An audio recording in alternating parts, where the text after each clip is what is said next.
WHAS 11 Good Morning Kentuckiana starts now with weather first. All right, folks, it is 6 a.m. and we are on the roads this morning on Main Street in our First Alert Storm Team Beast. Your morning commute's not looking too bad right now when it comes to the weather, but we know things are changing. I believe Nelson's making his way as well to the Sherman Minton because we're talking about some closures today. Did that car just run that red light in front of Nelson?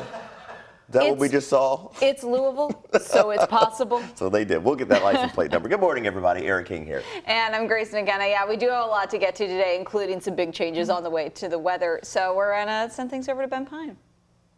Add that to the traffic report, that red light there. We do have some mild temperatures this morning in the 60s, and this front that's going to be moving through today is not going to be a beast. It's just pretty much on the weak side, bringing about 1/4 of an inch or less of rainfall. But there you can see that rain a bit steadier out to the west, heading towards Jasper and Du Bois County, moving through Evansville. So that's going to be cruising into our area more and more as we head towards mid-morning, and it could be just a little bit steadier over parts of southern Indiana. So this is around 8, 9 o'clock this morning. Lunchtime, it will still have some scattered rain showers around, but late afternoon, we start to see the rain moving off to the east. So late afternoon, evening time, we're starting to see the rain come to an end and temperatures cooling off a little bit in the 50s this evening. But much of today will be in the lower to mid 60s. So again, above normal temperatures out there today after 70s over the last few days. 60s right now, in the mid 60s right now, 66 at the airport, and more low 60s throughout most of our viewing area. So a comfortable start, just to maybe grab the umbrella just in case. Out at the bus stop will be around 64 degrees and more lower 60s later on this afternoon. Just a few showers left over later on today. Now coming up after a cool and dry weekend, we have some cold weather that's going to be dropping in just in time for our Thanksgiving holiday. Got all the details just ahead on that. Over to mobile traffic tracker. Things are looking pretty quiet this morning. Not seeing any delays with our live Trimark cameras this morning, and no accidents reported. We still have just that one disabled vehicle 71 south at the Waterson. We will have the Sherman Minton Bridge closure, westbound lanes 10 p.m. tonight until 6 a.m. Monday. And drive times still looking good here inbound from the Snyder to downtown. I want to start here. Take a look at these pictures with me. Louisville Metro Police need your help finding this man. His name is Rashawn Betts.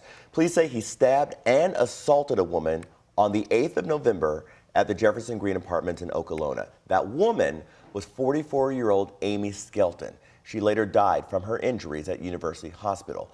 Betts is considered by police to be armed and dangerous. If you see him, or if you know anything about where he might be, you're urged to call 911 or the Metro tip line at 574-LMPD.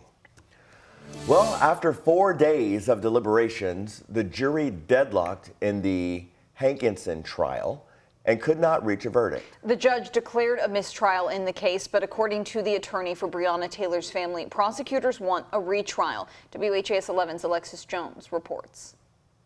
After 4 days of deliberations, the jury in the Brett Hankinson trial was unable to reach a verdict, leaving loved ones and attorneys disappointed but eager to try again. U.S. attorneys from the Department of Justice did indicate that it is their intention to retry Brett Hankinson in this case again. A shocking announcement just moments after a federal judge declared a mistrial Thursday. Lanita Baker, Breonna Taylor's family attorney, from the beginning watched the trial. She's confident this won't be the last time Hankinson is in the courtroom. Mistrial is not an acquittal, and so we live another day to fight for justice for Breonna. Despite their determination, Baker admits a hung jury wasn't the outcome family members were hoping for. The jury first said they were deadlocked in the early afternoon, but even after federal judge Rebecca Grady Jennings instructed them to continue deliberations, she says the court's guards reported, quote, elevated voices coming from the jury's room. Trying to figure out what happens. Emotions can get high. That's just part of deliberations. But it does show the seriousness that the jury did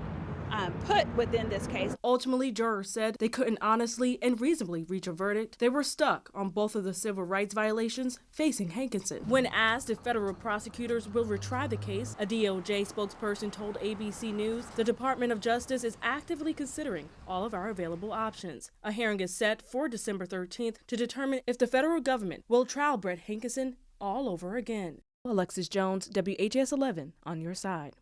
For more insight into the case, we spoke with former Assistant Commonwealth's Attorney Nick Mudd. He told us the makeup of the jury may have led to the mistrial. In a case like this, the jurors come from all over the Western District of Kentucky. So you may have some jurors from Jefferson County, you may have some jurors from Paducah, Kentucky. So you got a whole hodgepodge of people who really do have different political beliefs and different views on policing and things like that. There were 6 men and 6 women on the jury, and only 1 juror was black. Breonna Taylor's family attorney said if there's a retrial, she hopes the jury is more reflective of Louisville's diversity. This trial is the second attempt by prosecutors to convict Hankison. Last year, he was acquitted on multiple wanton endangerment charges in a state trial. You can dive into that case on our website, WHAS11.com. This morning, new court documents are shedding light on the investigation into former Clark County Sheriff Jamie Knoll. We looked through more than 600 pages of documents, and they say at least 4 jail maintenance workers were paid by the county while working on Knoll's properties. Those documents also say some of the jobs Knoll had them do included floor work, pouring concrete, and refrigerator installation.